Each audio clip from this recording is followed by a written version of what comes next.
దేవీ నవరాత్రుల్లో రోజు మనం లలితా సహస్రనామ స్తోత్రం పఠిస్తూ ఉంటాం. అసలు ఈ లలితాదేవి ఎవరు అనే విషయాన్ని ఇప్పుడు మనం తెలుసుకుందాం. మన్మధుడు శివుని ధ్యానాన్ని భంగం చేయతలుస్తాడు. అప్పుడు ఆ పరమేశ్వరుడు కోపంతో మన్మధుడిని తన మూడవ కంటితో భస్మం చేస్తాడు. అలా మన్మధుడి భస్మం నుంచి పుట్టినవాడే బండాసురుడు అనే రాక్షసుడు.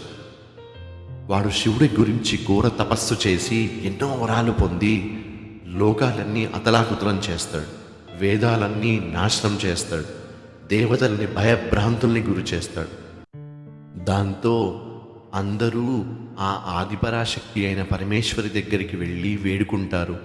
అప్పుడు ఆ అమ్మవారు శివపార్వతుల శక్తిని ఏకం చేసి లలితాదేవి త్రిపుర సుందరిగా సింహాసనంపై ఆసీనురాలై 1000 సూర్యుల కాంతితో 4 భుజాలతో రాగాన్ని పాశముగా, క్రోధాన్ని అంకుశముగా, మనసుని చెరుకు విల్లుగా, పంచేంద్రియాలు పంచప్రాణాలుగా 5 బాణాలను 4 భుజాలతో పట్టుకొని ఆ బండాసురుని వధిస్తుంది.